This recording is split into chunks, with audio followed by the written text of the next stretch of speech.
एक दिन चलते चलते यूं ही ढुलक जाएगी गर्दन। एक दिन चलते चलते यूं ही ढुलक जाएगी गर्दन।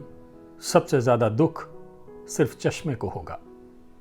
खो जाएगा उसका चेहरा, अपनी कमानियों से ब्रह्मांड को जैसे तैसे थामे।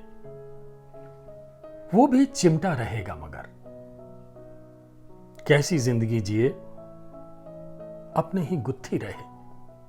कभी बंद हुए, कभी खुले, कभी तमतमाए और दहाड़ने लगे।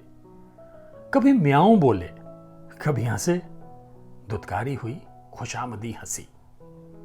अक्सर रहे खामोशी, अपने बैठने के लिए जगह तलाशते घबराए हुए अकेले। एक ठसाठस भरे दृश्यागार में देखने गए थे, पर सोचते ही रहे कि दिखे भी कैसी निकम्मी जिंदगी लिए। हवा तो खैर भरी ही है कुलीन केशों की गंध से। इस उत्तम बसंत में मगर कहां जागता है एक भी शुभ विचार। खरखराते पत्तों में, कोमलों की ओट में पूछते हैं पिछले दंगों में कत्ल कर डाले गए लोग।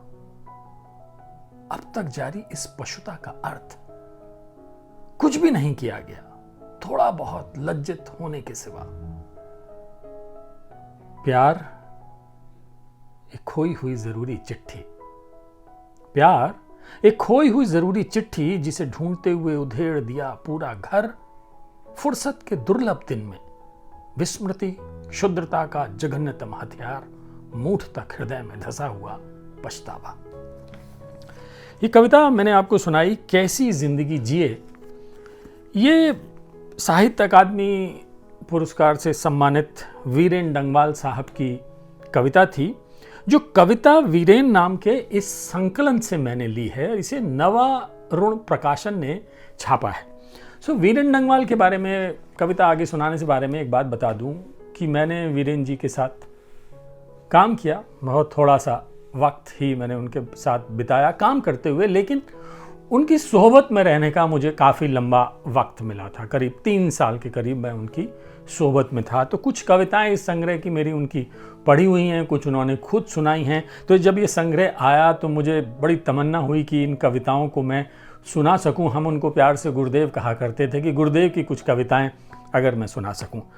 एक और कविता है उनकी जो मुझे बहुत पसंद है, जिसका शीर्षक है इतने भले नहीं बन जाना साथी। इसका शीर्षक है इतने भले नहीं बन जाना साथी। इतने भले नहीं बन जाना साथी, जितने भले हुआ करते हैं सर्कस के हाथी। गधा बनने में लगा दी अपनी सारी कुवत, सारी प्रतिभा। किसी से कुछ लिया नहीं, ना किसी को कुछ दिया। ऐसा भी जिया जीवन तो क्या दिया। ऐसा भी जिया जीवन तो क्या जिया। इतने दुर्गम मत बन जाना, संभव ही रह जाए ना तुम तक कोई राह बनाना।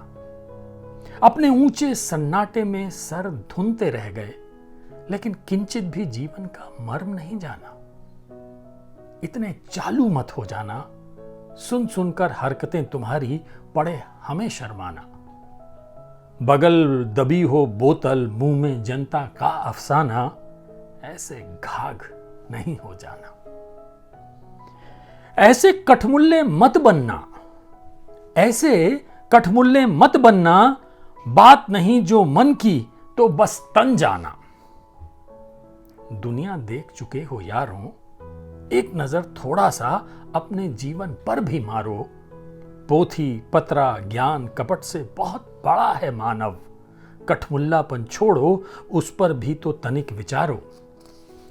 काफी बुरा समय है साथी, काफी बुरा समय है साथी। गरज रहे हैं घन घमंड के, नभ की फटती है छाती।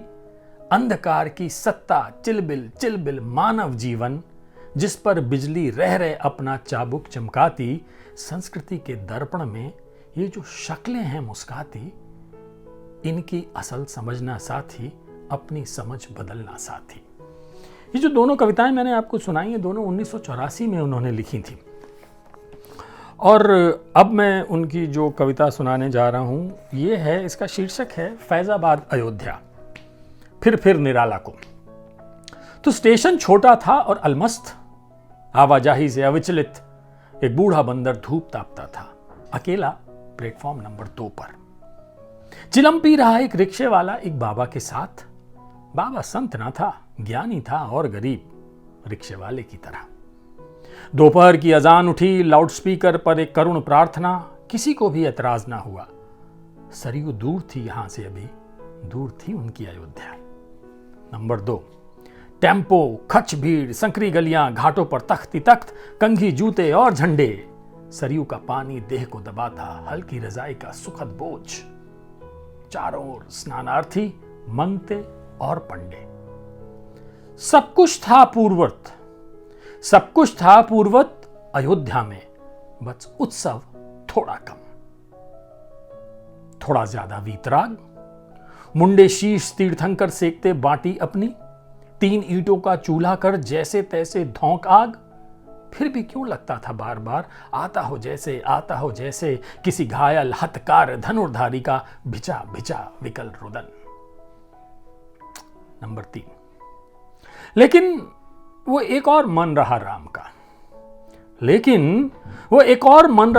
का, जो ना थका, जो दैन्यहीन, जो विनयहीन, संशय विरहित, करुणा पूरित, उर्वरा धरासा, सृजनशील संकल्पवान, जानकी प्रिया का प्रेम भरे जिसमें उजास, अन्याय क्षुब्ध कोटिशय जनों का एक भाव, जन पीड़ा जनित प्रचंड क्रोध, भर देता जिसमें शक्ति एक, जागृत सतत ज्योतिर्विवेक। वो एक और मन रहा राम का, जो ना थका, इसीलिए रौंदी जाकर भी मरी नहीं हमारी अयोध्या। इसीलिए हे महाकवि, टोहता फिरता हूं मैं इस अंधेरे में तेरे पग चिन्ह। तो वीरेंद्र डंगवाल साहब की खासियत जो मुझे समझ में आती थी, वो इतनी आसान चीज़ों को कविता में कह देते थे कि आप भौचक्के से रह जाते थे। एक कविता जो अगली है उसका शीर्षक है अपना घर। बहुत सामान्य सी बातें होती थी। अब देखिए ना इसमें, आखिरकार मुझे एक घर मयस्सर हुआ, बारिश की जड़ी को बटकर मैंने रस्से बनाए, छाजन बनाया ताड़ के मजबूत पत्तों का, एहतियात के लिए ऊपर से आकाश की पीली पॉलिथीन की चादर भी तान दी। फर्श के लिए कई दिनों तक मैं चोरी से काटता रहा चांदनी के चौकोर टुकड़े। दीवारें पोतने के लिए लाया मैं दोस्तों और देवताओं से रंग। यूं मुझे एक घर मयस्सर हुआ अधेड़ उम्र में।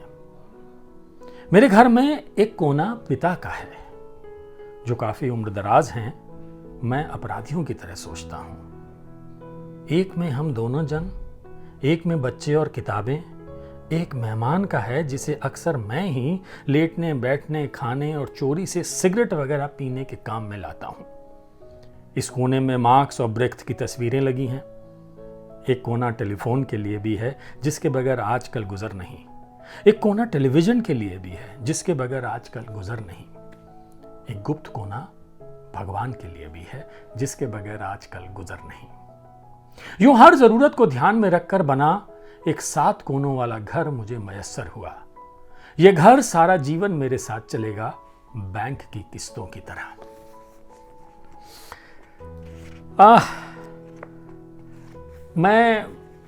मैंने जैसा बताया कि मैं वीरेंद्र डंगवाल साहब के साथ बरेली में था। बरेली में मेरी पैदाइश हुई। वीरेंद्र डंगवाल साहब ने अपनी ज़िंदगी का एक बहुत बड़ा हिस्सा उसी शहर में गुजारा। मैंने कहा कि वो बड़ी छोटी छोटी चीज़ों पे कविता कह दिया करते थे। तो ऐसे ही हमारे शहर में एक कोठी है जिसका नाम है बियाबानी कोठी। अब बियाबानी कोठी क्यों नाम पड़ा होगा, तो जब वो बनी होगी तो किसी वो इलाका बियाबान रहा होगा, तो लोगों ने उसका नामकरण कर दिया बियाबानी कोठी, वो जो बियाबान में है। अब उस कोठी पर भी उन्होंने एक कविता लिखी है, कोठी बियाबानी इसका शीर्षक है। निद्रालस भरा भरा बियाबान अब ना रहा, निद्रालस भरा भरा बियाबान अब ना रहा, रास्ता आम है अब और काफी मशगूल। डैनों के बल फाटक के खंभों पर लटकी काई पुती सीमेंट की फरिश्तने ताकती हैं ट्रैफिक को। इतने जाते हैं इतने आते, मगर कोई आता नहीं। तो ये कुछ कविताएं थी जो मैंने आपको सुनाई। अब चलते चलते मैं इसी संग्रह से असंकलित और नई कविताएं कुछ इसमें हैं, उनमें से ले लेता हूं। ये 2 प्रेम कविताएं हैं इसमें। जो मैं आपको सुना देता हूं कि दिखाओ अपनी 2 चोटियों वाली तस्वीर बिना डरे। दिखाओ अपनी 2 चोटियों वाली तस्वीर बिना डरे, मुझे खुद से प्यार कर लेने दो। आए बाकी हो आने, जो दुख आ जाएं। खुला छूटा ही हुआ है द्वार, मगर वो सुख भी तो आए किंचित। जिसके दिलासे की आभा में कटी है हमारी नायाब उम्रें तरह तरह के नश्तरों से। मैं हो जाऊं मार्च के महीने का पूरा पका चांद, निमोलियों की खुशबुओं से भरा। तुम हो जाओ नीम का हरा पेड़, मैं जिसके भीतर हूं भी और नहीं भी। अब इसका दूसरा हिस्सा है, ओ खुशबू मेरे अकेलेपन की हल्की गुलाबी, ओ ताल के ठंडे पानी से सटे चांद के छप छप गाल। चिड़िया की वो हंसी छोटी छोटी जिसे सिर्फ चिड़ियों ने जाना, जैसे जगमग दुकानों में खनखनाती धनतेरस को याद करे नया धान। जैसे सड़ते तालाबों का पानी या कारखानों के पाइपों से बहता अपने गीलेपन को याद करे। जैसे अपने हरेपन को कोटर में थर थर थर मरता हुआ तोता।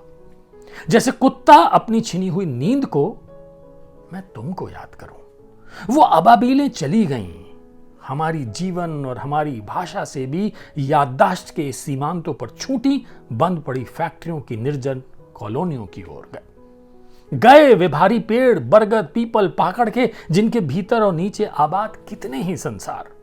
वो कराहें अब सुनाई भी कहां देती हैं। नकली नोटों से भरा हुआ है बाजार। एक यातना है स्मृति जिसके बगैर गुजर नहीं। स्मृति विहीनता हर सजा से बड़ा एक रोग है। कैसा विकट अकेलापन है, कैसा सन्नाटा है, जबकि आ रही हैं स्टेशन से रेलों की आवाजें, कीड़ांगन गुंजायमान है। तो ये वीरेन डंगवाल साहब की कुछ कविताएं थीं, जो ये संकलन आया है वीरेन डंगवाल की संपूर्ण कविताएं, कविता वीरेन के नाम से, और इसे नवारुण प्रकाशन ने प्रकाशित किया है। मेरा इनसे दिली लगाव था, भावनात्मक लगाव है इन कविताओं से। उम्मीद करता हूं कि मैं इन कविताओं के साथ इंसाफ कर पाया हूँगा, और उम्मीद करता हूं कि आप भी कोशिश करेंगे वीरेन डंगवाल साहब की इन कविताओं को पढ़ने की। आज के लिए बस इतना ही।